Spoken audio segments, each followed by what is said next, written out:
name is George Smitherman. I'm very privileged to have a chance to be here tonight.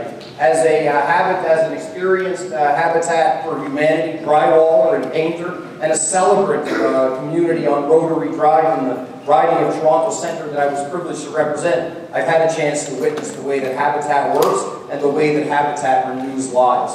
In the riding of Toronto Centre, I feel that as a representative for 10 years, I've been given an extraordinary opportunity to understand the needs of people with respect to housing. I was involved with the residents in the redevelopment of Regent Park. I was involved with St. Jude Community Home, fighting at the OMB to make sure that they could bring more supportive housing. I worked with the co-op housing community, which has the largest number of units in that riding of anyone in the country. I helped to bring forward the plan for 2,100 units of affordable housing for the Athletes Village and the Pan Am Games, and half of all of Toronto's shelter beds are in the riding of Toronto Centre. But most especially as Minister of Health, I helped to create thousands of units of supportive housing using shelter subsidies and private housing, and I think this is a model for the City of Toronto. Thank you very much. Remember Ontario Housing? Remember $300 million shortfall in terms of repairs? Because that's a serious problem in all of our housing in this PCHC. There's got more people than PEI. And frankly, the province still hasn't come through. And Mr. Smitherman, for example, is the deputy premier, most powerful politicians out of Toronto Police Park. He hasn't come through with the money. We have to sell part of the... You just got a 30-second sign. And I stop right now. And I stop right now.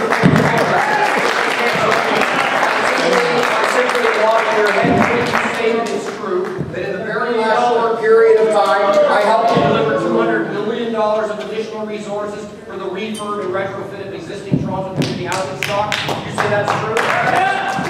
Here's the question. Is inclusionary zoning, Bill 198, the best option for achieving affordable housing in Toronto? The nature of the problem, and especially its scope, dictates that no one single solution alone is going to solve the challenges with respect to affordable housing in a place like the City of Toronto. I do agree that leveraging the city's assets in the form of land, both from the standpoint of leveraging the bigger properties that might allow for a lot of units, and also finding a way to make those smaller portions more available to interfaith organizations or groups like Habitat, makes a lot of sense. But I also think that we have to be willing to adopt strategies that include a focus on opportunities for home ownership. I think that, as an example, Artscape has been very, very successful, working within city policy and regulation to create new units in Liberty Village that are for artists, more affordable units with an ownership element. Streets to homes, options for homes. These all stand as examples where we need to enliven each and every one of them to produce a quantum of units so that we actually get somewhere on addressing the fact that so many people are languishing on the current waiting list for social housing in the City of Toronto. I don't think it's necessary to amend the zoning bylaws for the simple reason. When you probably drove in tonight, or however you got here, you... You're on a subway line. Thank you. There's a simple solution. You go buy private apartment buildings. What does it say now? Bachelor, 1 bedroom, 2 bedroom, 3 bedroom for rent. Every single apartment building that I drive by coming in, there always is vacancies. Why? The interest rates are low, people are buying condos. Why don't we subsidize the rent? Instead of building more affordable housing, you get these people in the private sector apartments. And they feel part of society. They feel we can't even take care of our existing stock of government housing. You go follow me around one day, or why don't you come to the meeting that I have I'm the only councillor that has a public meeting Friday, June the 4th at 9 o'clock in the morning to help the people that need help, to get into shelters, to get people into housing. How do they talk about Civic Center at 9 o'clock? They see Rob for an act. Thanks very much. Thank you.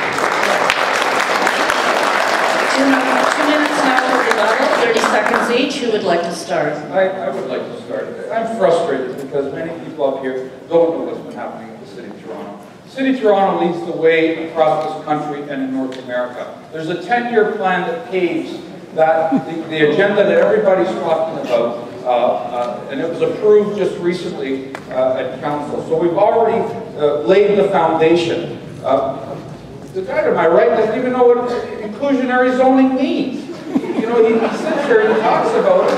He doesn't even know what it means. He doesn't know that it's important for individuals to feel like that they can live with everyone else in a mixed form. That's He doesn't it. understand that developers in the past You're have never done. wanted to be able to do it. It frustrates me that most of the people up here You're done. There's a program that the city has developed with some good ambitions reflected there over 10 years, is that it will not get the job done for the many people who today languish and wait and wait and wait for signs of hope. And that's why I think it's important that we look at the broadest array of strategies to be able to make a difference. In partnership with groups like Habitat, in partnership with other interfaith organizations, with models like Options for Homes, with models like Artscape has developed with respect to Liberty Village. I really think that we need to broaden the menu of options that are available to get people housed in affordable circumstances in Toronto. Simple question. The current official target of the City of Toronto for new affordable homes is 1,000 units a year, 1,000 new affordable home units a year, which, looking at the current social housing waiting list, means roughly 67 to 70-year wait to just deal with the people on the current list. So my question simply to each candidate is, what is your annual official target you think the City of Toronto should set for new affordable homes, and what are your specific plans to achieve that target? Thank you. I think there are areas where the City of Toronto can do a more effective job in economic development, but I think it must come as cold comfort to those who are on a social housing waiting list now to know that the only option for them is if extraordinary economic growth occurs. The reality is that we have an obligation to do what we can with the resources that we have to make as big a difference as possible. The progress on the number of units is a reflection of the fact that federal and provincial governments have been there in partnership. But obviously, even when three levels of government come together, the number of units that is produced is insufficient to meet the test. That's why on top of this bricks and mortar model, I think it's crucial that we add all of the opportunity to leverage assets that we have in the form of land and to leverage the regulatory capacity that we have, so that things like the Artscape model for live-work units, so that things like the streets of homes options can come to life. And I agree with some of what's been said with respect to the opportunities to use a stock of private rental housing as a place to house those people looking for it. And I had the chance as Minister of Health to do that for people suffering with mental illness in the province of Ontario. What can you do as a candidate to help lift the level of the debate, to help lift the level of this campaign, so that we start having this conversation about what set of solutions we need for housing in the city in a larger forum? We start hearing that in the media, so that all the 2.5 million voters outside of this room also get to hear what substantive policy issues you bring to the table. Constant refrain from the right-wing candidates about how what we need at City Hall is just a little more business experience, that we got to run a government like it's a business, as if the bottom line is the same for a business as it is for a government, is just a little bit ridiculous. And this suggestion as well, that you should reject the idea that experience is beneficial and instead put someone into an office that's never done anything in their life associated with the scale of what's being asked, is also incredibly ridiculous. To Chris's question, 5.5 months before the election, the candidates showing passion and love for the city with dozens and dozens and dozens of debates and opportunities to follow over the next number of months. I'm not worried at all about the debate, about the nature of the debate, about the tone about it, nor am I worried because I look out to an audience of people who are interested, and I think we're bringing forward ideas. Of course the media will focus on the aggressive parts of campaigns, but it's a fight about values, and it's a fight about the future of the city of Toronto.